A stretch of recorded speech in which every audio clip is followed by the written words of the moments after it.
Well, good morning, and thank you all for joining us today for this very timely event on improving healthcare affordability in California. My name is Christoph Stremikis. I'm the Director of the Market Analysis and Insight Team at the California Healthcare Foundation. CHCF is an independent nonprofit philanthropy dedicated to meaningful, measurable improvement in the healthcare delivery system in California, particularly for those with low incomes and others who are not well served by the status quo. This is one in a series of events put on by an organization I'm personally very proud to be affiliated with. That's the Center for Healthcare Management and Policy at the Paul Merage School of Business at UC Irvine. For those that don't know, the center brings together healthcare scholars, policy experts, and industry professionals to share information and a range of perspectives on important issues. Held periodically throughout the year, the speakers program that we're all participating in this morning features thought-provoking experts on healthcare issues and public policy challenges. I have to say, we have just an A-list lineup of experts and decision makers joining us this morning to talk about healthcare affordability. Let me take just a minute to introduce each one and preview our agenda for you. Speaking first will be Dr. Jim Wood, Assembly member from the 2nd Assembly District, a beautiful part of our state up in the northwestern corner of California. Dr. Wood is chairman of the Assembly Committee on Health, and I know he's championed a number of public policy efforts designed to make healthcare more affordable in recent years. It's going to be great to hear from him about just what some of those efforts were, be reminded of them, what's been accomplished, and also hear his thoughts on what's on the horizon as he and his colleagues and all of us look to 2022 and beyond. Our second speaker today is Dr. Alice Chen. Dr. Chen is the Chief Medical Officer at Covered California, which is the largest of the health insurance marketplaces created under the Affordable Care Act more than 10 years ago now. Dr. Chen has been involved in several state-level efforts to improve healthcare affordability. The most recent, or at least top of mind for me, is a refresh of what's referred to as Attachment 7, a collection of requirements for commercial plans, commercial health plans offering coverage on the state marketplace. Really glad to have Dr. Chen with us this morning. Speaking third is Dr. Barry Arbuckle. Dr. Arbuckle is president and CEO of Memorial Care Health System. Memorial Care, of course, is an integrated nonprofit system based in Orange County with a presence also in LA County. There are several hospitals, medical groups, imaging centers, and other facilities within the Memorial Care system. Some of you may be familiar with some of the work they've done with Boeing in recent years on a direct to employer ACO contract. Really excited to have Dr. Arbuckle here with us to talk about those and other affordability initiatives. Last, we had hoped to have Dr. Ovik Roy, president of the Foundation for Research on Equal Opportunity, with us this morning. Unfortunately, Dr. Roy's young daughter isn't feeling so well this morning, and he's on dad duty, which I have to say is more important than webinar duty. So we'll wish his daughter the best, and we'll catch Ovik the next time. So thanks to all the speakers that can join us this morning. I've asked each to provide us 10 or 15 minutes of initial remarks summarizing the affordability challenge as they and their organizations see it. It'd be great to hear a little bit about what their views are and some of the key drivers of the affordability challenges within California, and then how they and their organizations have or are looking to address those issues going forward. After each speaker has had a chance to talk, I'll moderate an audience-led Q&A session at the end. We do have a good amount of time, about 30 minutes for that. Please feel free to put any questions that you have for any of our speakers into the Q&A box in the webinar, and we'll get to just as many as we can after each has had a chance to speak. So with that, let me get out of the way here and turn things over to our first speaker, Dr. Jim Wood. Dr. Wood, can you unmute yourself? And I see you have your camera turned on. Can you share some of your thoughts on the affordability challenge and some of the most promising policy solutions from your perspective? Well, good morning, first of all, and thank you very much for the opportunity to be with you this morning. Healthcare affordability has been something I've focused on my entire career in the legislature, and as someone who practiced dentistry in a rural community in rural Northern California, understanding affordability and access has been hallmarks of my professional career as well. We'll go back with some kind of background here a little bit, and I don't have slides, so you won't see anything advancing. You'll just see my face a lot. But so let's go back in time a little bit. In 2019, healthcare spending accounted for 17.7% of the GDP, and averaged about almost a little over $11,500 per person. More than twice the amount in most developed countries, and we get worse outcomes. We don't get the best outcomes. As in prior years, leading the way on cost are hospitals and physicians. Hospitals leading the way, accounting for about 31%, and growing at the fastest rate of healthcare spending, and physicians about 20%.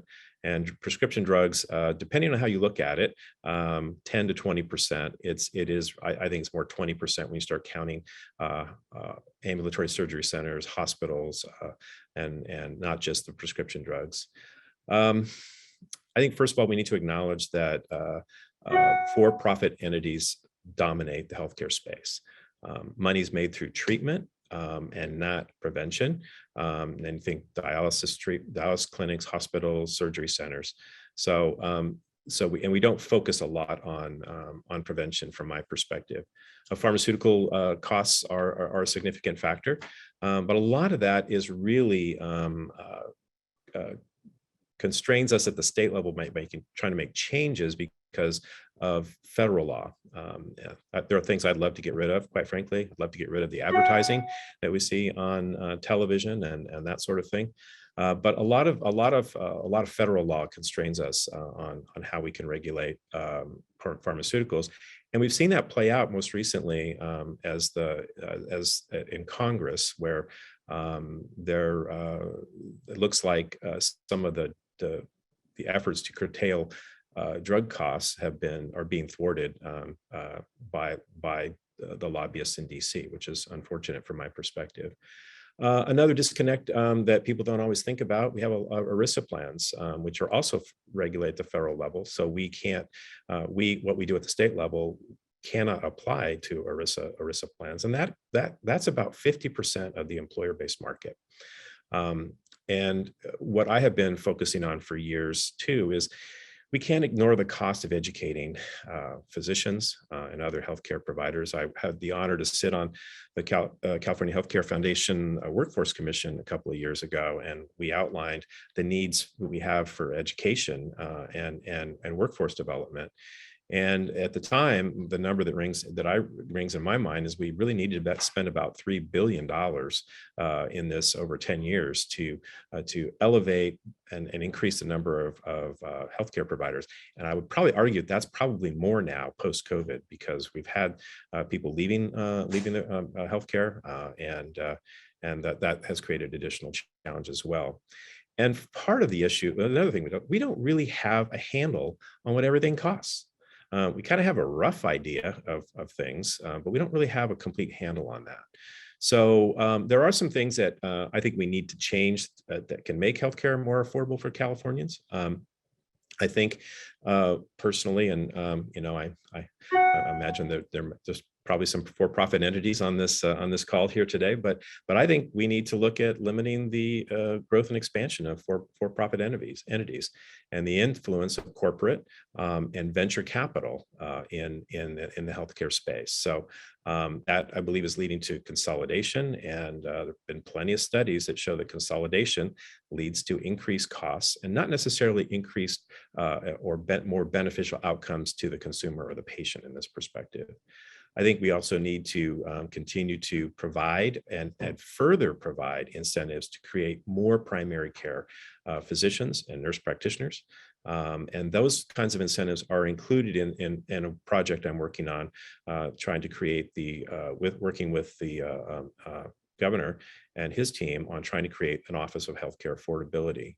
And we need to begin to limit cost growth and profit in a way that balances quality and profit. And this Office of Healthcare Affordability, which I might be getting questions about today, who knows, is an idea that we want to be sure that we can create a structure that rewards people that are doing well and finds ways to hopefully incentivize people to do better in the marketplace. And we also really, I'll go back to this over and over again, support preventive healthcare.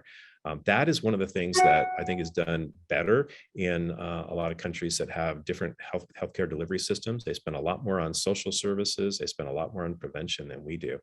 And that is, I think, the key in a lot of countries to those better outcomes. Things we've worked on over the last few years. One of the very first things I worked on when I became chair of the health committee, and we worked in everything we could do to support Covered California. At the time, people remember that that was on the block, and I remember going to DC with a Republican colleague and meeting at that time with Republican lawmakers and saying, wait a second, this is really working in California. And so we've spent a number of years trying to do everything we could to stave off the efforts to take away the beautiful work that's been done at Covered California. And we've also done work on helping to expand access to Covered California as well. We've had a number of bills over the years to do that. One of the early bills that I worked on was the helping to change the surprise billing, which was significant, I believe, now being mimicked, has been mimicked at the federal level. There have been multiple, and some of these are not all my efforts. So, but there have been multiple efforts to tighten regulation on consolidation, and I suspect that there will be more of that coming. I've worked on creation of a statewide health information exchange.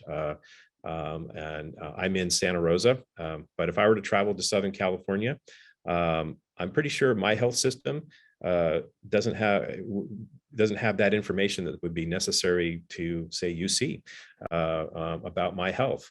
Should I have a need to see somebody in a hospital, or I'm in an accident or whatever? And I do firmly believe that a significant statewide health information exchange could be really valuable in improving health outcomes, in reducing waste and duplication, and just ensuring that people get the right care at the right time. We worked very hard on, and we'll see this is coming to fruition, the creation of an all-payer claims database. I think I referenced earlier that we don't really know how we spend money here. We kind of have snapshots of it, but with that all-payer claims database, which will come online in 2023, we're finally going to be able to get our fingers on some significant data. And why is that important? It's not just that we want to know, what's being spent where. We want to know what the outcomes are, and is our efforts and the expenditures appropriate for the outcomes, so we can learn from that. And I think it'll be a gold mine for those people doing research. And that idea came to me in 2015 when we actually started. We had Dr. Schandelmeyer from, I think it was Wisconsin, or Minnesota, I can't remember, one of those cold states, and who came to us when we were talking about drug prices, and he talked about the value of what they have there. We've looked at oversight of pharmacy benefit managers, obviously the Office of Healthcare Affordability. There was a bill that was actually looking at creating rate regulation. That didn't go very far, but it did make it through its first committee. Also looking at reasonable expansion of practice, scope of practice, which I know for some provider groups is a little bit of a third rail, but we had a bill, AB 890, which will allow nurse practitioners to practice to the extent of their education and training, not unlike 23 other states in the country. And that will go into effect in 2023 as well. So things I'm working on currently, is pursuing the Office of Healthcare Affordability. That is the top of the list for me. The bill, we've been working with the administration on this. There's been a lot of back and forth.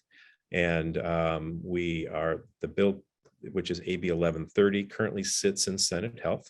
And we were working through the budget process with the administration. And quite frankly, with COVID and everything else going on, and so many other really important issues, we weren't able to get that across the line last year, but we are gearing up to get it across the line this year. And I think it could be really significant.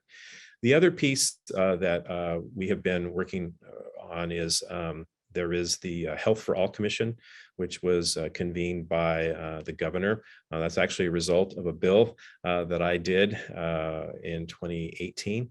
And that Governor Brown actually called for the creation of the office, and then it was put in motion by Governor Newsom. And we have been meeting on a pretty regular basis. We were sidelined, unfortunately, because of COVID. We had our first meeting, and then COVID happened, and things got sidelined. And we have been meeting very regularly via Zoom. We have about 3 more meetings, I believe, and then hopefully have the findings and a paper due out in the early part of 2022. So a lot going on, and I will stop now. I don't know where I am in the schedule as far as time, but I'm more happy answering questions than I am listening to myself talk. So I'll turn it back to you, Christoph.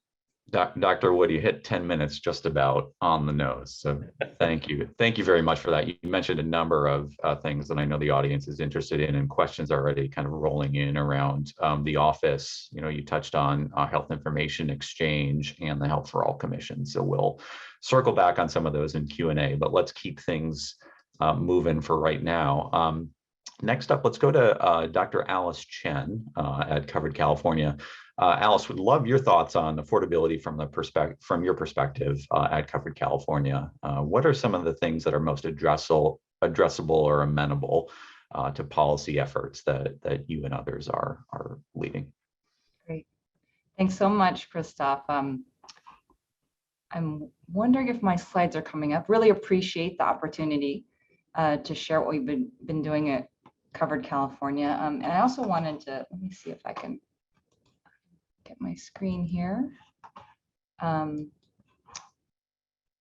Also wanted to thank Dr. Wood for all his support of Covered California.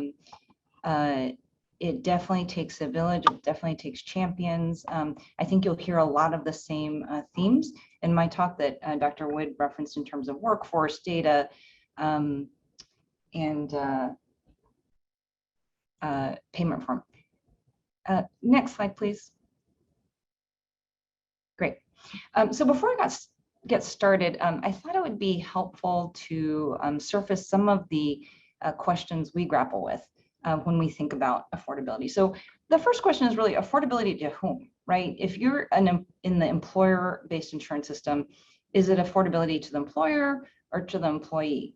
In our system, Covered California, is it affordability to the federal government with the subsidies or to our enrollees? So affordability to whom, that really is speaking to out-of-pocket costs versus total or underlying costs, so affordability versus cost.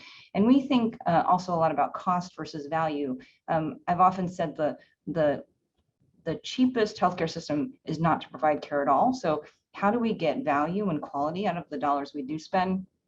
And then hearkening back to Dr. Wood's comments, what are some short-term versus long-term interventions? So short-term for us, prime example are the ARP subsidies, immediately enhanced affordability for our enrollees. Longer-term are investments in delivery system transformation, enhancing primary care, integrated delivery systems, things I'll talk about in a little bit. So just to move to the right side of the slide, since I've gotten to Covered California, I've thought a lot about what are the special levers that a purchaser like Covered California has, because they're different from a payer or a delivery system or a clinician. And you'll see that a lot of our work has been around enrollment and trying to keep premiums low so that our consumers can actually afford to buy insurance. Even with subsidies prior to ARP, many people found it too expensive, prohibitively expensive to actually buy individual insurance on the commercial market. And then I'll touch on the second half of my presentation around promoting high value care. Some of our nascent efforts around, well, we've actually had standard benefit design for many, many years, but we're now embarking on some VBID efforts specifically around diabetes. And then just end with some thoughts about how do we, and welcome the audience's thoughts about, well, how we can best amplify federal policy. Next slide. So, so for those of you who aren't as familiar with Covered California, We are the state-based marketplace, the Obamacare exchange, and we're the only place that eligible consumers can access, at this point, very significant after ARP federal subsidies to purchase commercial health insurance. And it's interesting because when I got to California and I looked at the budget, I was like, I thought I joined a nonprofit. We spend about 1/3 of our budget on marketing and outreach. And the reason is that it creates this virtuous cycle. You outreach, you get the young invincibles, you get healthier people to sign up, you get higher enrollment. That then leads to lower premiums. And I'll show you some of the data there. We've done a lot of work on standard benefit designs that really allow consumers to comparison shop on price, networks, and quality. But frankly, our consumers, who are primarily those that sit right above Medi-Cal, up to largely 400% of FPL, are very, very price sensitive. So it's really important for them to be able to do apples to apples comparison. The fourth bullet is around this idea that, you know, health insurance is really complicated, and looking at costs solely based on premium can lead to, you know, the experience of gotcha insurance. So we really try to create tools that consumers, particularly lower, you know, literacy. Frankly, I would say probably everyone is low literacy when it comes to health insurance speak. But in order to really understand what they're buying or what they're getting, estimates of total costs, which means not just their monthly premium, but also deductibles and other cost share. And then the second half of the presentation, I'll touch a little bit on our contractual requirements, which Christophe had referred to as attachment 7. That's insider speak, soon to be renamed, number to come, around primary care, integrated care, and value-based payments. Next slide.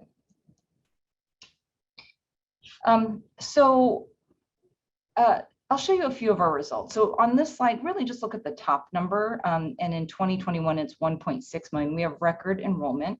And I just want to say a thing about the trend here. So Dr. Wood mentioned that, you know, there was a lot of advocacy involved in making Covered California as robust as it is. And what I would say is, particularly in 2017, when the federal government stepped back, California stepped forward. So whether it was around the individual mandate or expanding open enrollment period, or increasing marketing and outreach, or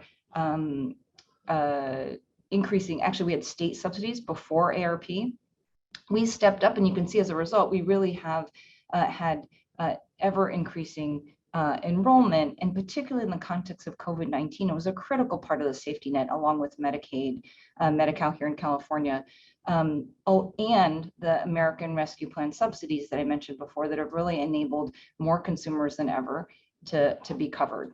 Next slide. And that healthy risk mix that I talked about before, along with record enrollment, allows us to really negotiate with our health plans to keep premiums low. And you can see that over the last, from 2014 to 2019, we had much less significant increases in premiums than the US as a whole. Over the last 3 years, on average, we've had a 1.1% increase in our premiums. And what this means is that particularly outside of California, on the unsubsidized market, because remember, people who come through the exchange are buffered with the federal subsidies. Those who are not eligible for subsidies or who go off exchange are facing incredibly high premiums, and that individual market has more or less collapsed outside of California. Next slide.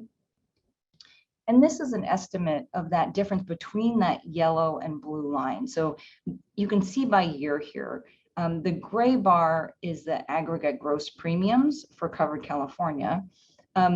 If we had had the same premium increase as the rest of the country, the dark blue bar is what the feds would have paid in addition.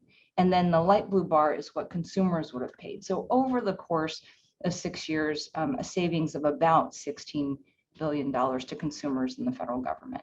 Next slide.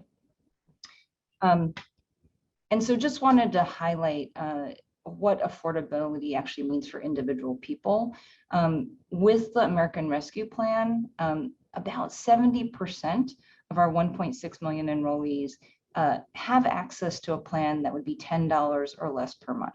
Now, the thing is, many of them actually decide to quote unquote buy up. So they're paying slightly more for more comprehensive coverage. You can see that 3 out of 4 pay less than $100 a month for quite good comprehensive coverage. And importantly, when you think about the American Rescue Plan and the subsidies, it really does something. I think about it flattening the sticker price shock when you come out of Medi-Cal, where there's no cost share, into covered California, and then on the other end where there was a cliff, that's been eliminated. So even middle class folks who really have been crunched by healthcare expenditures are getting significant subsidies to purchase health coverage and peace of mind. Next slide. All right, so I'm going to shift now from our work in enrollment and kind of premium management to some of our work in Attachment 7. So we have many provisions. I won't cover all of them, but wanted to share, we have a pretty strong point of view, echoing Dr. Wood here, around the value of primary care in integrated delivery systems as a long-term strategy to reduce fragmentation, improve coordination, improve population quality and outcomes, as well as reduce costs. Now, in the reduced cost part has to be coupled with value-based payments. So we really have leaned in also in terms of using the CMS framework of HCP land, moving our payers towards HCP land 3 and 4 to align incentives on population quality and cost. I mentioned before we're doing some initial work in diabetes, and then I just want to end with some of the a note around how do we amplify some of the federal requirements on cost transparency. Next slide. So primary care, we, again, from our inception, when you look across countries, we really have an inverted workforce. Most developed countries have something like 2/3 to 3/4 of their providers as primary care providers, and 1/3 is specialist, and ours is inverted. The predominant of our providers are specialists. And so when you look at those other countries, you also see that they do have better population health outcomes and lower costs. And so this is one of our premises. How do we promote and advance primary care across all of our health plans, whether you're an HMO, PPO, or EPO? So we've had a requirement for many years now that every single enrollee have a PCP, either selected or assigned. And at this point, essentially all of our enrollees have a PCP. What we've realized, though, is there's probably a big difference between being assigned versus selecting one. And so our future direction really is leaning into how do we increase engagement with primary care, and then how do we measure the impact of that engagement? So that's the left side. The right side, we had also had some requirements around PCMH, primary care, patient-centered medical homes, which really didn't get us the kind of outcomes that we were hoping for. So we've since transitioned to working with PBGH and CalPERS and other purchasers around developing an advanced primary care measure set. So a parsimonious set of measures that signal high quality primary care with the intent that these be used to drive value-based payments. Next slide. And then again, like as important as primary care is, it doesn't exist in isolation. It exists as part of the healthcare continuum, and that's where ACOs, and I really look forward to hearing from Dr. Arbuckle here, are really hold a lot of promise. So we've had requirements for our carriers to increase the number of enrollees who are who receive their care either through an integrated delivery system or an ACO. You can see that there's been an increase, but the truth is most of it was based on increased enrollment in Kaiser and Sharp. And so in stepping back, what we realized is when you talk about ACOs, it's a little bit like talking about mammals. You don't really know if you're talking about a mouse or a human. And so our future direction really is around, and I think this echoes some of the work around the Office of Healthcare Affordability and the HPD, just better understanding, having more data around what the different types of ACOs are, the types of financial arrangements, what partner organizations are involved. And so really, again, better understanding the structure and whether that's tied to performance. Next slide. And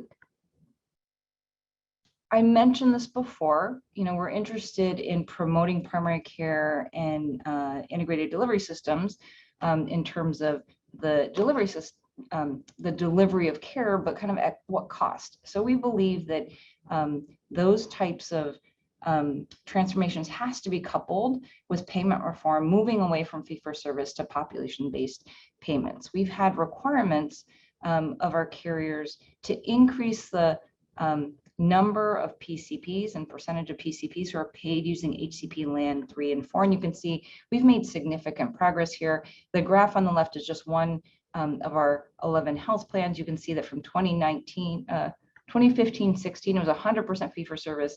And by 2019, about 46% of their payments were in a non-fee-for-service arrangements. What we've also realized, though, is that we don't really have a sense of what the magnitude of that spend is and how that ties to the overall spend. And so some of our future directions are, again, about data and better understanding total spend, primary care spend across HCP land categories, as well as actual amounts that are being spent, particularly in primary care. Next slide. And I did just want to call out that we recognize that moving to value is not simple. When you look at healthcare, I would say variation in some ways is the tagline of healthcare. Like anything you look at, there's going to be significant variation. And again, one of the reasons why we're so focused on reporting and better understanding the landscape is we want to understand how do we move.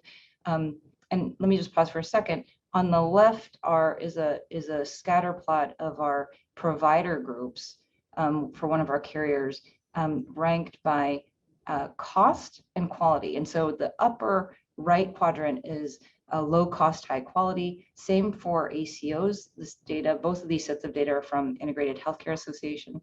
And the question is, again, what are the structures and arrangements that are different in that top right quadrant? And how do we use our role as a purchaser to support and drive towards those arrangements? Next slide. And I'll just touch on two more topics. One is around VBID. I mentioned before, one of the hallmarks of Covered California is standard benefit design. At every tier, all health plans have to have the same benefits with the same deductibles and copays. And that enables the consumer to really comparison shop, really based on premium and networks. With that said, many of our designs are intended to really reduce or remove barriers to outpatient care and incentivize chronic care. Within that, there's still, when we started looking at our top condition, which is diabetes, we realized that we're still some significant affordability barriers despite our work on standard benefit design. So for example, most of our health plans actually have insulin at tier 2. We have 4 tiers of formulary, which has a significant higher cost sharing than tier 1. And so one of the things that we're modeling right now is a benefit design where we would require all of our carriers to have at least one of each of the 4 classes of insulin at either tier 1 or no cost share, and couple that with similar cost reductions, either no cost or tier 1 for glucometers and test strips, which are also quite prohibitively expensive, particularly for those folks at the bronze tier level. This is something that we've tried to do before in a more comprehensive way with the constraints of how the exchange is structured in our AV calculator. We took a step back to be a little bit more circumscribed in our approach to see whether we could do a proof of concept and what the impact would be on our enrollees in terms of both cost, utilization, and hopefully quality outcomes.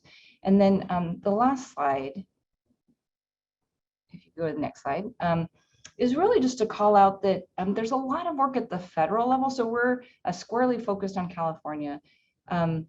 But, you know, there are a lot of requirements coming down from the feds around cost transparency. And as many of you probably know who have been following the news, not all hospitals have been compliant with the requirements. Some of them had even posted the required data on their websites, but did it in a way where they blocked all searching functions. And so we're actively exploring what provisions that we could incorporate into our contract for our health plans to reinforce and augment the federal standards, and would welcome thoughts on what the most effective way to do this without undue administrative burden. And I think with that, I'll turn it back over to you, Christoph. Thanks so much.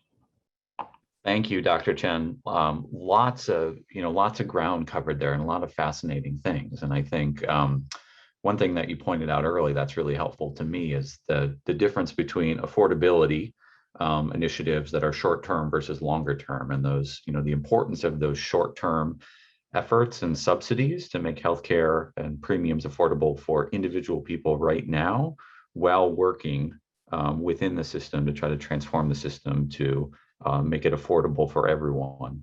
That takes longer. And I think a lot of nice examples here that you've provided of those longer term things you're driving towards, and a lot of questions that came in around alternative payment models and primary care, et cetera, that we'll circle back to in Q&A. But for now, let's turn to our next speaker, Dr. Barry Arbuckle. Barry, really excited to hear your perspective on affordability challenges and opportunities at Memorial Care.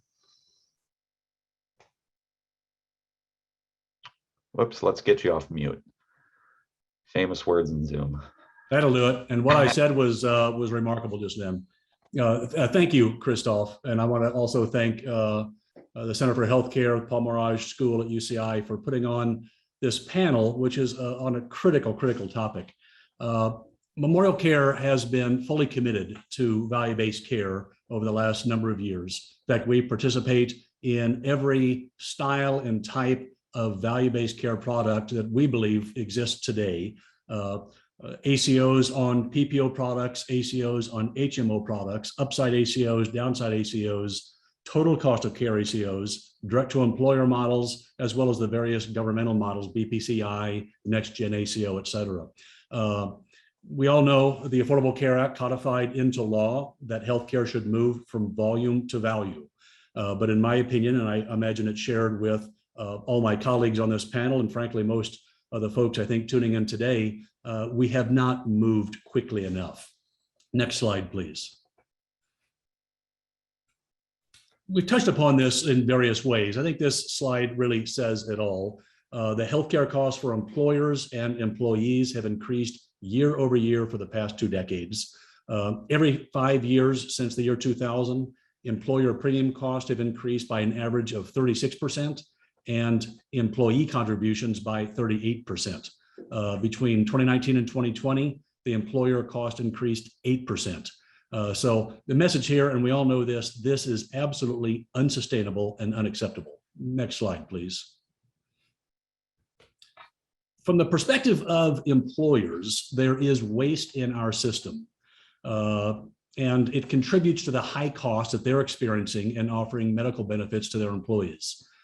From this survey by the National Alliance of Healthcare Purchasers, at the top of the list of treatments that employers believe contribute significantly to waste are medical imaging, specialty drugs, prescription medications, followed by clinical tests and specialty physician referrals. The list goes on. There are inefficiencies, there's duplicative testing, there's a lack of understanding by the consumers and frankly the employers that there are less costly options and less costly sites of care to receive the same treatments or diagnostics. And that contributes to the problem as well.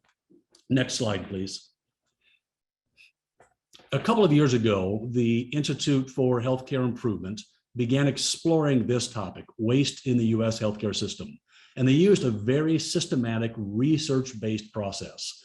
As it happens, 2 of my colleagues here in Memorial Care, our Chief Transformation Officer and our Chief Medical Officer, were the co-chairs of the IHI Leadership Alliance national project.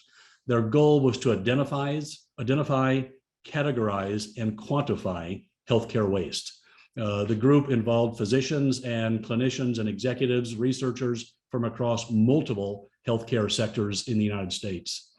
At the end of their work, they found more than $1 trillion in annual non-value added waste in the US. In many of the categories you see on the right side of this chart. They include unnecessary ER visits, overuse and misuse of care, expensive drugs that are not measurably superior to less expensive ones, and I'll touch upon a few of those in a few slides. What impressed me, and I think is an important message here, both for researchers, academicians, folks in the industry, and policymakers, is that no healthcare industry, no sector of the healthcare industry was spared in this report. All bear responsibility to this problem. And so our remediations should focus more broadly on all sectors in healthcare. Next slide, please. And I'm going to transition to how memorial care is not only bending the cost curve, but reducing the total cost of care. Memorial Care, as Christoph mentioned, we're a nonprofit integrated delivery system. We've been building a high performance network of providers for the last 10 years. Today, we have over 225 sites of care spanning South LA County and the entirety of Orange County. The network is the foundation of our value-based work, which improves quality, improves access, and improves affordability.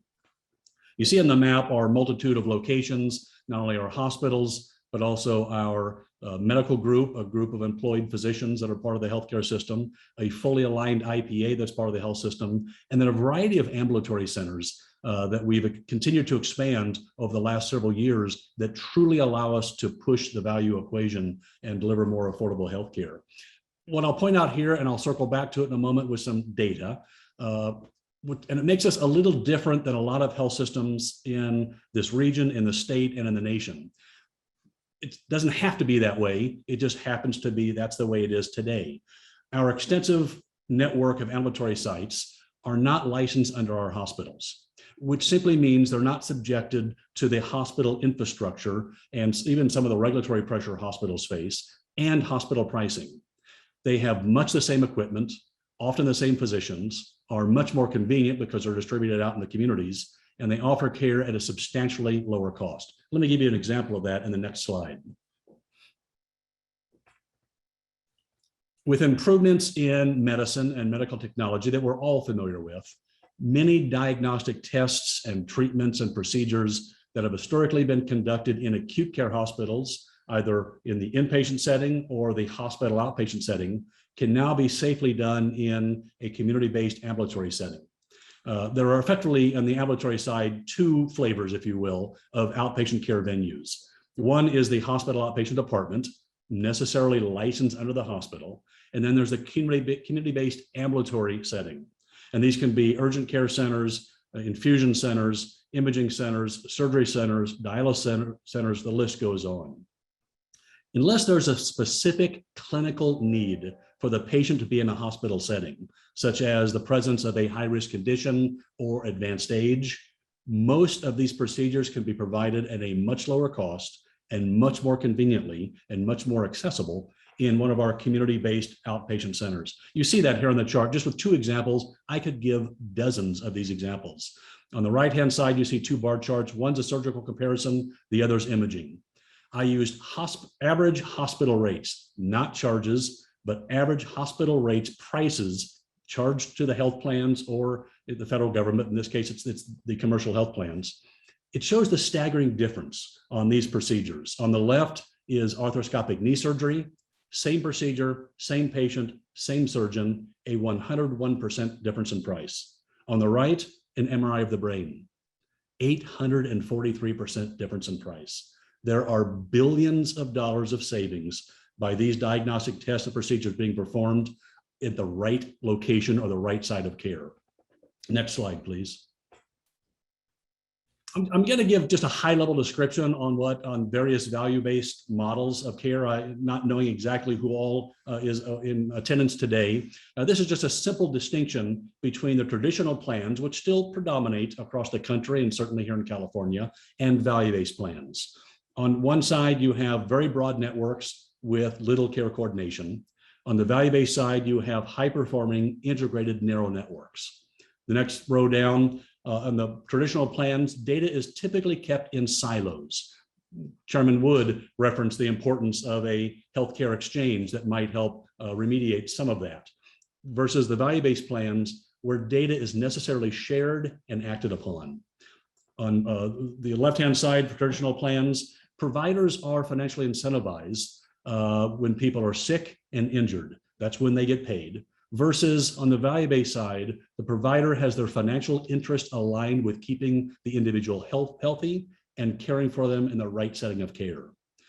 On the left-hand side, for traditional plans, you have very little payer, whether it be health plan or employer collaboration with the provider, versus a true partnership that also includes the patient. And then finally, on the traditional side, employees can be given a very broad, undefined network that is typically more expensive, or in some cases, they can opt for a high deductible plan and roll the dice with their healthcare, or go to a value-based product, a narrower network offering greater value.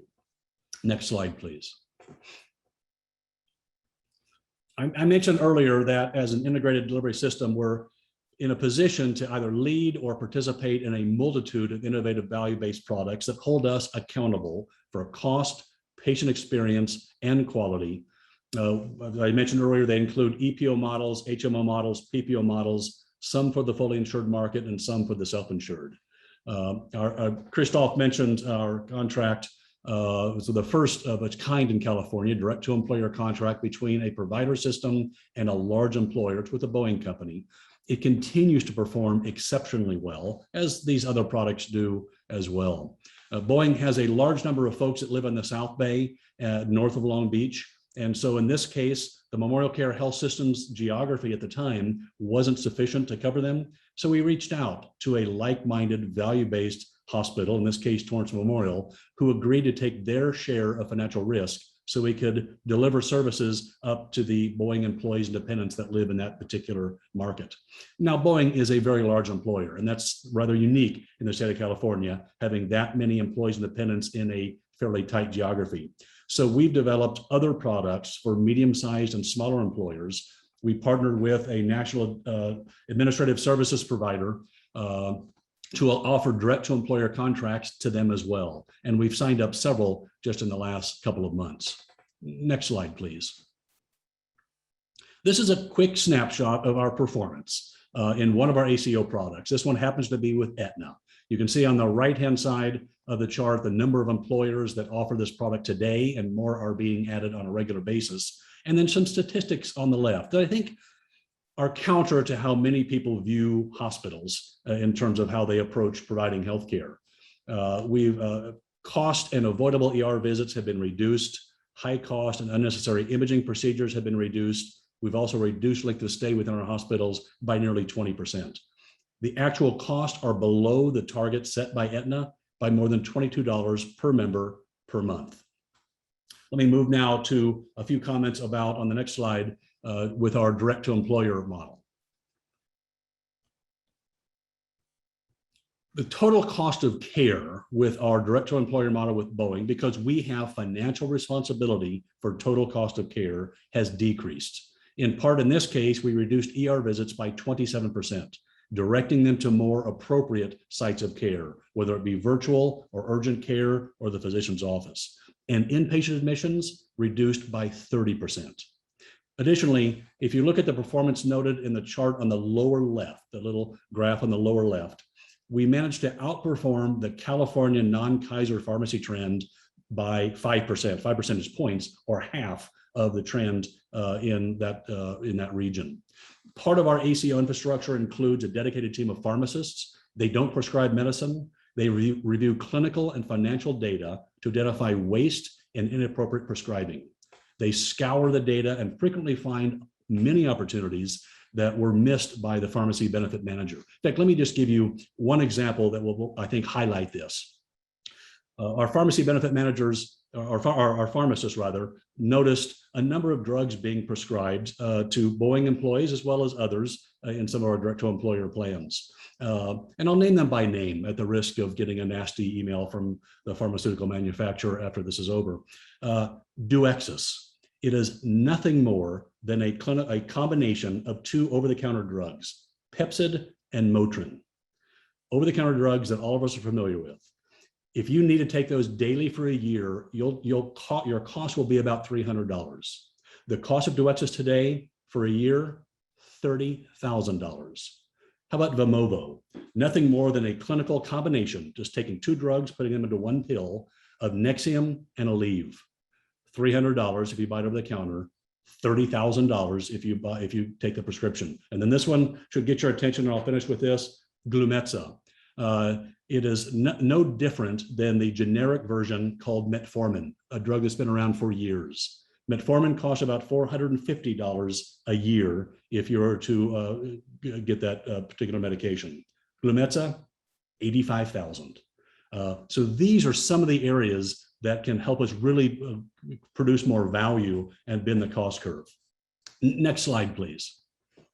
Just a couple of final slides here on what it takes to be successful in value-based contracts and actually reduce the cost of care. You do need an infrastructure to appropriately manage the care.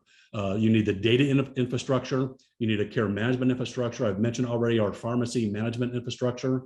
You need a network, not unlike Memorial Cares, where we have PCPs spread throughout the community, as well as multiple ambulatory access points. And then you need a variety of patient engagement vehicles to get them to connect with our health system in a more proactive way.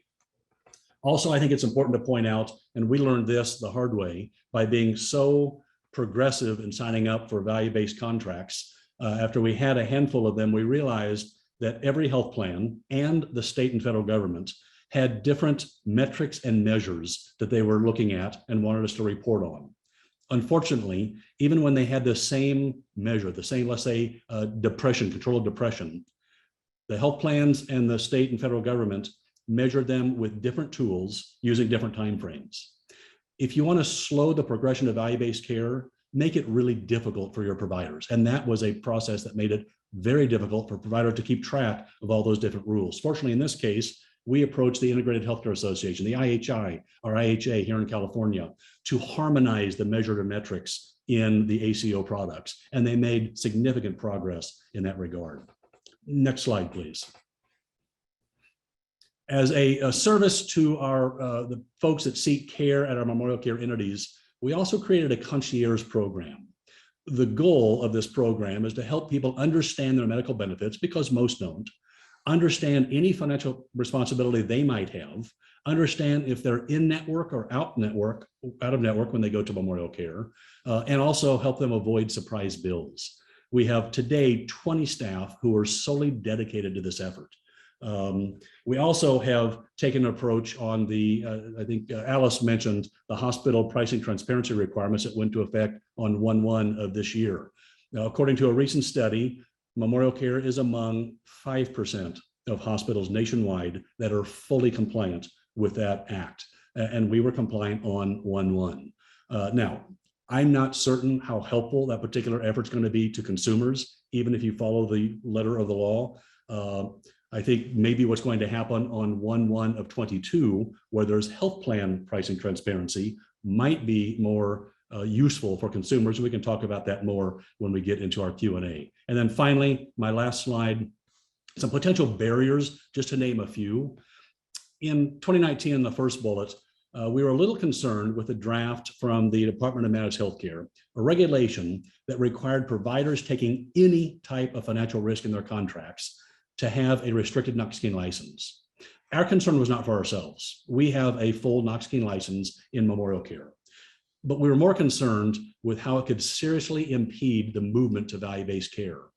Now, originally, the definition of what fell under this regulation was every form of ACO, including upside-only ACOs, which I don't necessarily consider to be terribly financially risky. And unfortunately, the regulation, when it was drafted, didn't factor in what percent of the organization's revenue was at risk. If it's 5 or 10%, even if you have some significant outliers, that's not going to cause you to, it's not going to disrupt care. I certainly understand why the DMHC pursued this. There were some providers in the state that had some serious financial setbacks, creating problems for consumers. In the cases I'm aware of, they were medium-sized physician organizations taking on too much risk and being thinly capitalized. Now, credit to the DMHC, today they're taking input from folks throughout the state in order to modify these regs and finalize them. Other ones, very quickly, some health plans are very slow to share risk with providers, which I believe that is the preferred model. Some health plans have been very slow, and some have done nothing at all, to implement medical necessity policies. I mentioned my examples of the hospital outpatient departments and the community-based ambulatory centers and the enormous variability in cost. I don't agree with the CMS approach of site neutral. I think there's a reason why patients should be going to a hospital outpatient department, a facility that's proximal to the acute care hospital and all the resources it has. They probably have multiple comorbidities. They might be at advanced age. That deserves a higher reimbursement. The government kind of took a blunt instrument at the approach. The health plans throughout the nation have begun to make a more sensible approach, and that is using clinical criteria. If the patient doesn't meet certain clinical criteria, they want to approve them to go to an HOPD for their outpatient care. They'll only approve it at a community-based ambulatory center. That's the model that makes the most sense to us. These others we can touch upon in Q of A. Let me hand this back to you, Christoph, for our questions and answers. Thank you. Thank you so much, Barry. That was really a lot of fascinating information there, and we've just got a ton of questions that have come in. I would encourage our audience to keep those coming. We have a good amount of time here, about half an hour, to benefit from our panelists' perspective. I do want to get things started off in an area that all of you touched on in some way, and that's health information technology. Dr. Wood, you had mentioned, heaven forbid you're in Southern California, you end up needing care. You're not entirely confident your medical record is going to follow you into the facility in Southern California. For each of you, what is needed from Dr. Wood, from a state perspective? What sort of state policies are needed now to promote interoperable, health information exchange? This feels like almost a holy grail that a lot of us have been, many people have been pursuing for a while. What do you think is needed, and what have you used to champion that? And then same kind of question to Dr. Chen and Dr. Arbuckle. What is Covered California doing, on this right now? What do you think? As a purchaser, how do you support that? And then Dr. Arbuckle, as in a large integrated delivery system, what do you think is needed? But first, Dr. Wood. Well, thank you, and thanks for the question. We actually introduced a bill on this the last year, and because of the amount of effort that was going into the Office of Healthcare Affordability, we set that aside. But I firmly believe we need some sort of whether it doesn't necessarily need to be run by the state, but we need a statewide system, and from my perspective, to do this. And we got a lot of resistance from that. There are some wonderful systems out there that have great systems for their own members, but are very reluctant to want to engage on a larger level. And I think those systems actually work well for those entities, and I'm sure there's some that are listening today. But I think the concern that I have is that when you have a good system that works with, and your folks work well within it, that's a good retention tool as well. And I think there is some fear that if we had a larger statewide system, that may erode membership in some of these. And for me, I don't see it that way personally. What I see it as better quality care, more appropriate care, and lower cost. But I think there is a fear among some that by going in a different direction, they might lose that control of their base. And we do hear from some entities that it works really, really well, but some don't work well with others, and that's the real problem. And I think at least a standardized set of information that's available through query for everybody, I think would be really valuable for the consumer. And that's really what I'm fighting for. That's great. Dr. Chen, from your perspective, how is, what is Cover California's, what levers do you have as a purchaser here? And, what do you see as the future needed to advance HIE?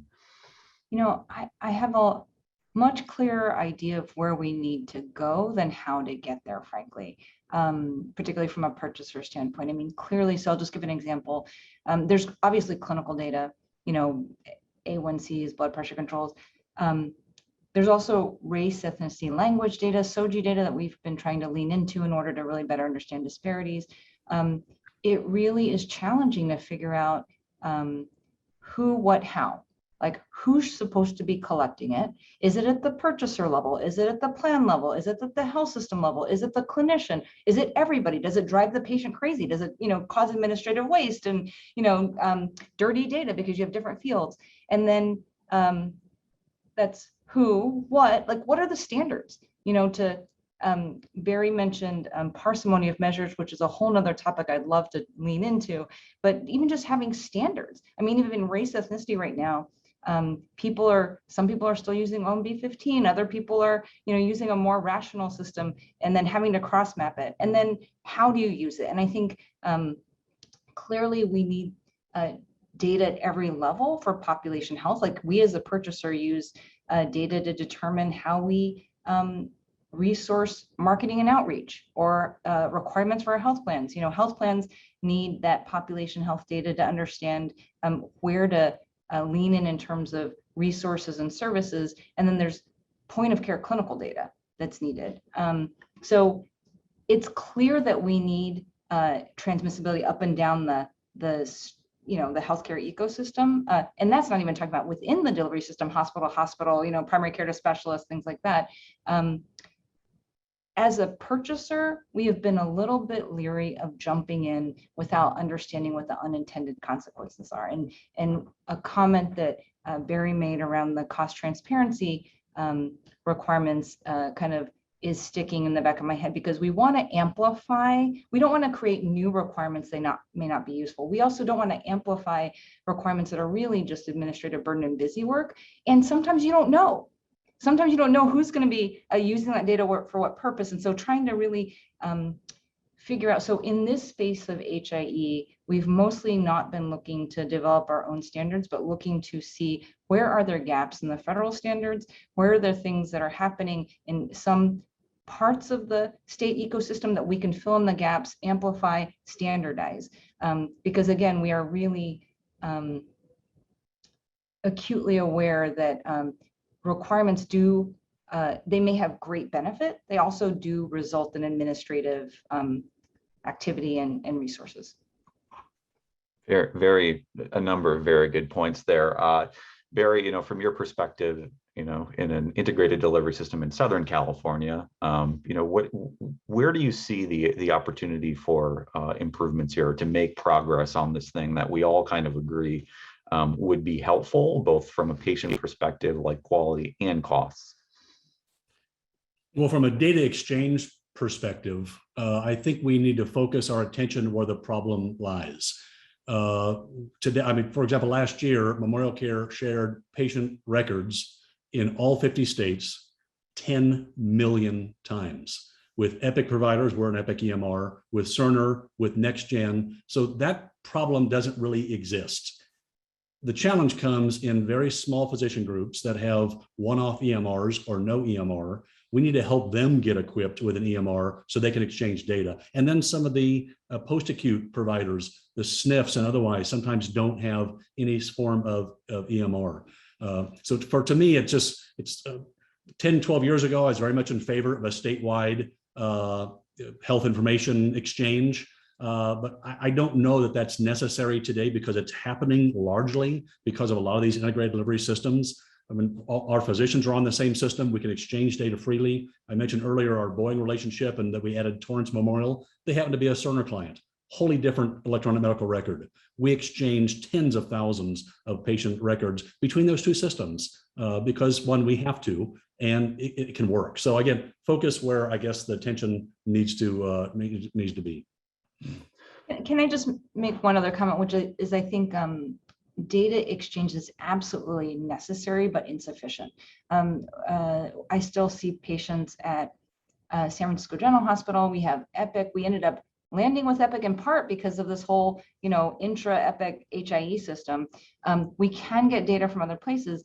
It's not particularly usable. And so I think, again, when you think about all the streams of data that are coming in at the point of care, whether it's from other health systems, from health plans, from other well-intended stakeholders, it has to be ingested, digested, metabolized a little bit for it to be usable. And I think that attention needs to be paid, and it may have to be at the clinical delivery system level at the same time as we're working on the pipes to get the data in. Well, from one impossible question to another, guys, here, this one is related to something that I think you all touched on, which is the value of integrated delivery systems. And I think a corollary, which is some potential harm that can come when we talk about consolidation. And those two topics, I think, are related. I'd love to hear, thoughts from each of you on how do you see the difference, or how do you differentiate between clinical integration, which I'm kind of hearing general support for among all the panelists, and economic consolidation, which Dr. Wood, you mentioned. There have been a lot of studies now that show the impact of economic consolidation in terms of quality and cost. How do you differentiate those two things? And then an equally impossible question: how do you promote the stuff we like, which is clinical integration, while mitigating, the impacts of the stuff we don't, which is economic consolidation? I don't know how you're going to handle this, but someone please help us out. Dr. Wood, any thoughts? I'm going to pass on the first answer. I want to hear what I have some thoughts, but I'm very curious about our other two speakers who have expertise in a way that I don't. So I'm really interested, but I definitely have some thoughts. Thanks. Great. Dr. Chen, you want to take a whack at that one? No. Yeah, I think honestly, if you're actually working in a delivery system, immediately whether it's just financial integration or clinical integration. And what's interesting is when Barry was talking about waste, I was like, like the whole 30% waste, like everyone agrees that 30% waste is kind of baked into the system. And when you ask where it is, it's like this, like, of course there's waste, but it's over there, But then when he started describing all the great things that Memorial Care is doing, like those are the functions of clinically integrated systems, right? Being able to systematically provide access to the right sites of care, doing patient engagement, having that, personally, I think that, it's still true that the most expensive thing in healthcare is the physician's pen and now mouse, and so really engagement of clinicians and providers and getting them on board with, value-based care, evidence-based care is important. But short of that, having that layer of pharmacy expertise to really identify the outliers, to really, again, reduce unwarranted variation. Like, I think that's a hallmark of integrated care. And how you then create a checklist for DMHC or what a regulator to say, or the AG's office to say, this is clinical integration versus financial consolidation. That's for someone else to do. But I think it is there are functions that are clear to me, at least, that represent actual. And I wonder also about using outcomes. That's what ACOs are meant to do, right? Like, you align the finances, but then you actually look at whether you're hitting the outcomes both on the cost and quality side. Barry, any thoughts on, how do you differentiate those two things? And then either as a purchaser or as a regulator or as a system, how do you promote, what you like and mitigate, what you don't? Well, on one hand, we need to be careful. I'm not suggesting we've done this today, but I see it in many circles where they use interchangeably consolidation and integration in the same sentence. They are not the same. Consolidation for consolidation's sake, where you're just bulking up assets to get some degree of leverage, I'm fundamentally opposed to. That said, if you're going to play in value-based care and have the kind of infrastructure I described, you can't do that as a freestanding hospital. You can't do that as a tiny little system that then tries to work with completely independent providers throughout your network. That simply does not work. So you need some degree of integration. There was a study that was just recently released by Kaufman Hall. We're familiar with that consulting firm that I think is important here, and it focuses on the integration aspect. They said of 2/3 of the most highly integrated states in the nation have healthcare expenditures that are below the national average. And if you look at the non-integrated states, more than 80% of them have costs that are significantly higher than the national average. So integration can drive lower costs. I think from Dr. Wood's perspective and his colleagues in the legislature, there needs to be some fair guardrails, but we need to be careful that we don't frustrate or squelch the kind of integration that Memorial Care has done. And some bills that have been proposed over the last couple of years would have done that. They would have caused me all these ambulatory centers that we have joint ventured with throughout the entirety of South LA County and Orange County that allow us to deliver cost at a lower site of care. I would have to run those through the state government for their approval.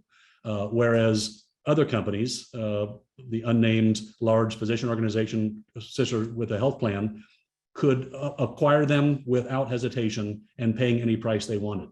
That creates a very unlevel playing field and would frustrate our efforts. On this topic, I think it's fair.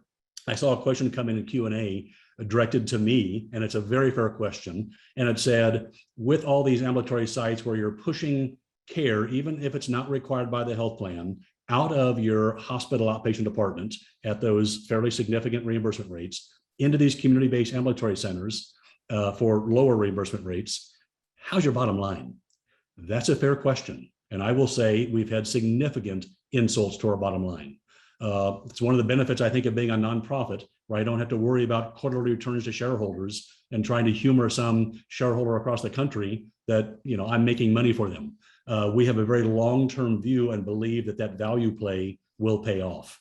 But it's not something that a little hospital or little system could probably stomach doing, even though it's the right thing to do.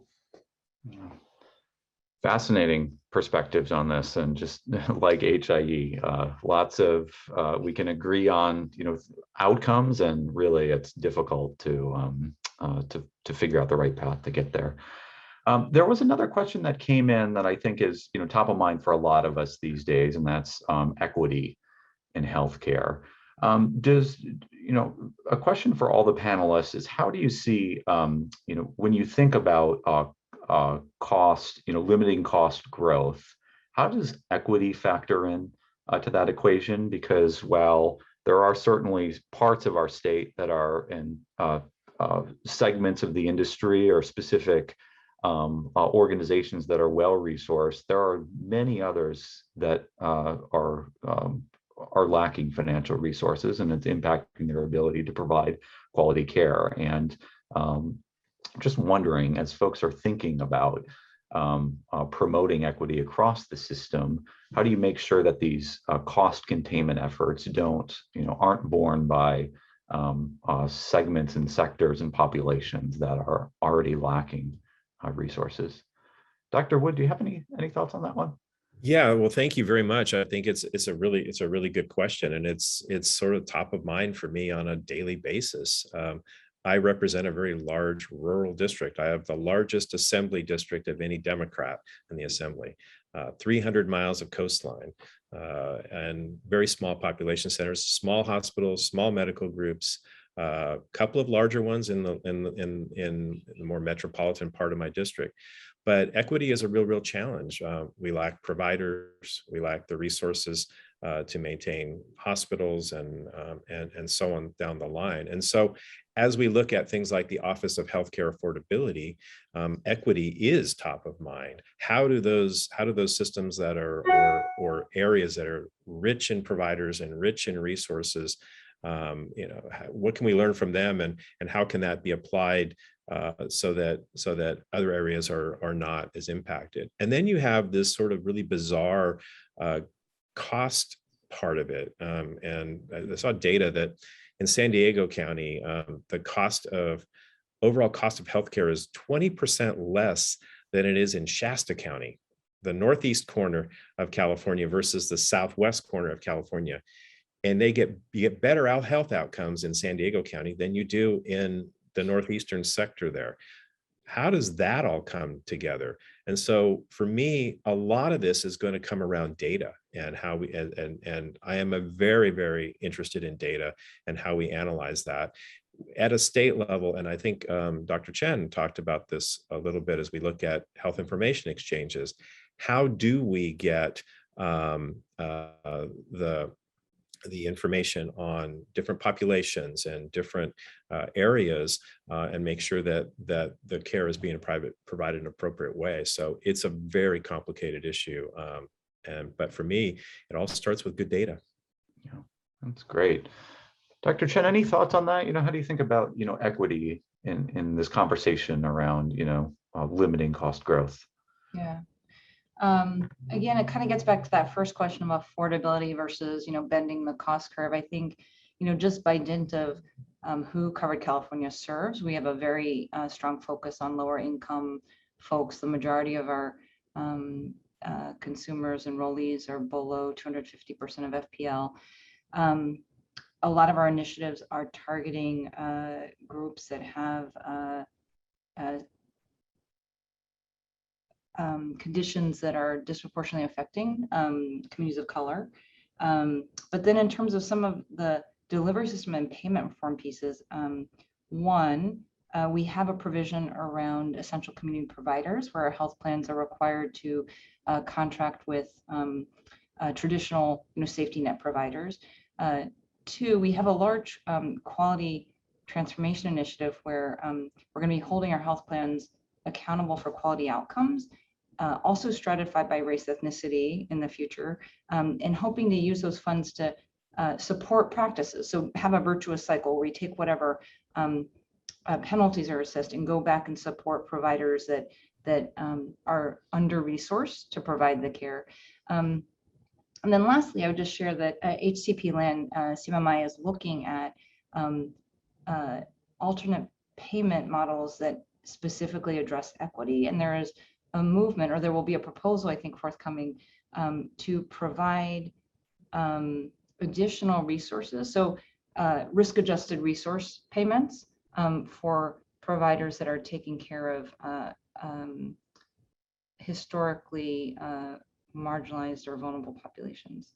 So I think there is a lot of discussion in the payment realm about how do you responsibly, I think we've moved away from risk adjusting quality metrics and really moved towards risk adjusting payment. Barry, any thoughts on, how do you think about equity, or how do you make sure cost containment, efforts aren't disproportionately impacting populations that are already under-resourced? Yeah, well, I applaud this topic coming up. It's one that, thank goodness, is getting some serious attention and the beginning of some momentum, because it is critically important. Stepping back, the more providers have value-based contracts where they're responsible for the quality, the access, the patient engagement, and I would add the equity of healthcare, as well as the cost, I think it's going to force them to deal more than they have in the past with this issue of health equity. I've also spoken with a number of provider systems that are really leaning in to this issue of health equity, and they're looking at their own data sets, and we have as well, using the real data, race, ethnicity, and language, and looking at outcomes and trying to determine, are there differences in outcomes that are not clinically explicable, there's no reason for them clinically, between various races and ethnicities? And the answer is, yes, there is. And then when you approach the physicians to say, why would you treat this population different than this population? It's kind of the classic, almost, quasi Kubler-Ross response. It's like denial. And then, I don't do that. But once you show them, it's like, wow, why would that be? And a lot of it has to do with their training and their orientation and perceptions. And once you can identify that, you really can make some significant progress, I think, moving forward in some of the health equity of the care we provide.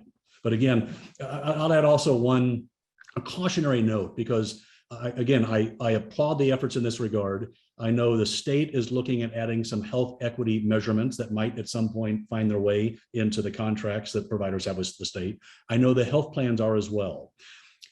Now that we're at the front end of this, so let's do it in somewhat of an organized fashion so providers don't have 7 different health equity measures measuring using 7 different metrics and 7 different timeframes, because again, you're going to frustrate the ability for us to move forward in that regard. So kind of like the harmonization effort that the IHA did on the ACO measure metrics, we could incorporate the health equity measures and metrics into that same exercise. Makes a lot of Christoph, do sense. you mind if I jump in Please, on please. 2 quick things? One is I could not agree more with the need to standardize a set of quality. DMHC right now has the charge to develop a set of statewide quality and equity measures. Not only do they need to be standardized, but they need to be very parsimonious. I mean, I really think that the more measures that the delivery system has to address from multiple payers, multiple purchasers, the less likely it is anything gets done or anything changes. So I think I would just add parsimony to kind of standardization. The other thing I wanted to highlight in terms of working on disparities is something that Dr. Wood had mentioned around health-related social needs or social determinants of health, which is, when you do look at other countries, and if anyone isn't familiar with Betsy Bradley's work, I think it's really worth looking. There's one, summary graph that basically shows that, we've wrung our hands for years and years about why we're such an outlier in terms of cost of healthcare. We're 50% more per capita. But when you stack healthcare and social services cost, we're no longer an outlier. It's just that we have different priorities, right? Other industrialized countries, you spend $1 on healthcare, you spend $2 on social services. Us, we spend $1 on healthcare, we spend 55 cents, 60 cents on social services. It probably behooves us as a healthcare system to start really thinking about, and I think organizations like Memorial Care, which are nonprofits, place-based, anchor institutions, thinking about how do we systematically screen our patients, enrollees, consumers for health-related social needs. I personally would start with food. Food is kind of a no-brainer. And then really systematically figure out how do we make those connections between healthcare and the social sector without medicalizing it and without pulling, more stuff into healthcare. But how do we responsibly kind of identify and link and address those things? Because I do think in the long term, and that's even longer term than primary care and ACOs, that will actually bend the cost curve when you make a healthier population.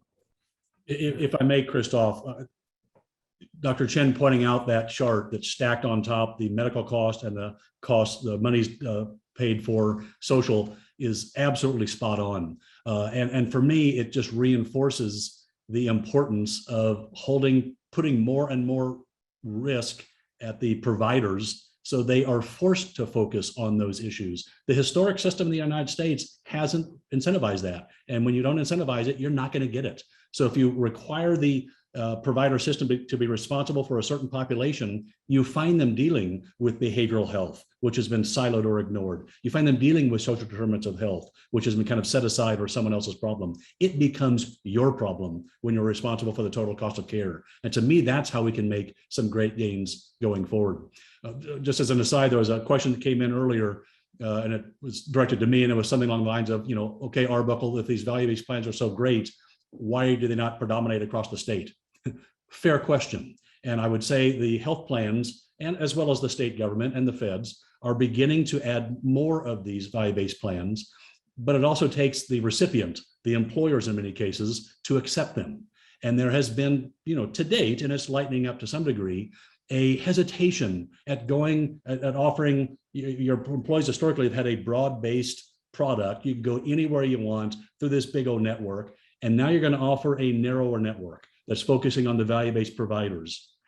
People view that as a takeaway, even though they may never have used the lion's share of those other facilities. And so we've got to get over that hurdle and show them that this really can be a better system for you, and it can reduce the cost of care. Fascinating. There's just a couple more, we have a few more minutes left, and there are 2 things that, have come in both now and before the event I did want to touch on. One, as we're talking about health plans, there is, and cost containment, there is a robust discussion in the state that's been going on for a while. Dr. Wood, you alluded to this around single payer. I think it may be helpful, recognizing we do have a limited amount of time. Dr. Wood, if you could I think you mentioned a report is coming. Just kind of remind us, where is that process and where do you see it going? And then maybe to Dr. Arbuckle, I see you mentioned your efforts with Boeing. In some ways, you've kind of disintermediated the health plan there. What do you see, quickly, what are sort of the potential and the limitations of, working around or outside or rethinking the health insurance delivery system in California? Dr. Wood, do you want to start us off though, and kind of where do you see things standing? Sure. Well, I think that certainly the movement around single payer has been around for a long time. It's not new to us in the state, but it really is emblematic of consumers' frustration with the cost of healthcare, which continues to rise at twice the rate of inflation. So workers out there in all sectors find year after year their earnings are eroded by the increases in healthcare. They cannot get ahead, and they're frustrated by that. So single payer looks like a viable option out there. And we are in the middle of working with the Health for All Commission, studying how can we do in California a unified publicly financed system. And the discussions have been very robust and very interesting. And it is hugely challenging to do that. We'll see what the report comes up with, and we'll move forward. There is a bill that's in the legislature that will likely be debated this coming year, and I look forward to that debate. But I think what people in this entire industry need to understand is, no cannot be the answer all the time. Come to us with solutions, and if you don't like what we're doing, come to us with solutions. But no cannot be the answer, because eventually there will be things that happen that you really like even less than what's being proposed. So work with us and educate us so that we can get things right. But don't just say no. That will not fly from our perspective. Yeah, appreciate those thoughts. Barry, do you have any quick kind of thoughts around this? The potential and the limitations of maybe working around or outside of health plans? Well, I mean, it's we find ourselves partnering more closely with the health plans, particularly on these narrow network ACO value-based products. The Boeing example you suggested kind of disintermediates the health plan. There is a health plan, but they do all the back office stuff. It happens to be located in Illinois, interestingly. So it does all the background machinations. So any of these models can work well, I believe. It's really about the design. Are the providers at risk for the health of the population they're caring for? Is a prepaid model, which are satisfactory to the more fee-for-service models. So it really has to do, I think, more with the model. And just a note on single payer, I've had the opportunity to study health systems in multiple countries in the world. Most of them have a form of single payer. And by one example, Bernie Sanders loves to point north to Canada and point to that wonderful system. What he doesn't mention is that in that single payer system, 75% of the population has supplemental insurance to pay for things that the government is not paying for that they feel they need. And economists have said it works in Canada because 90% of the population is within driving distance of the United States. So when they need care that they can't get in the country, or they have too long of a lag, they drive to Cleveland, to Rochester, to New York, to Seattle. Where would the United States go? To Mexico? To Canada? That's what concerns me. And then, of course, the financial aspect as well. I'm focusing on Canada. Fascinating study. In 2010, it's delivered by the provinces, so it's their budget. In 2010, Ontario spent 46% of the provincial budget on healthcare in 2010. In 2030, it's going to be 80%. I'm not sure what they're going to do to pay for fire and police and public service and all those things. So there are problems in that system. I don't dispute we need to fix this US system, but to me, it's more of a movement toward value-based care and risk-based models for providers that will get us there more quickly. Yeah. Tremendously complicated, and something we obviously can't do justice to this morning, and we appreciate really, we do need to close here. Unfortunately, I feel like I could talk to you guys all all afternoon. Really, thank you to all of you, all the speakers for joining us. Just really fascinating perspective. And thank you to everyone who has attended and joined us this morning. Before we sign off, I do just want to mention two quick things. One, there is an upcoming healthcare forecast conference that the school really does a nice job of putting on every year. That's coming up on February 23rd through 25th. Registration is available up on the Mirage website. And there is a certificate in leadership for healthcare transformation that the school offers that I would encourage all of you who are working in this space to check out. It's really a very thoughtfully designed program. So with that, we're out of time. We'll adjourn. Please do fill out the evaluation that pops up on your screen. Thank you all for joining us, and we'll see you next time.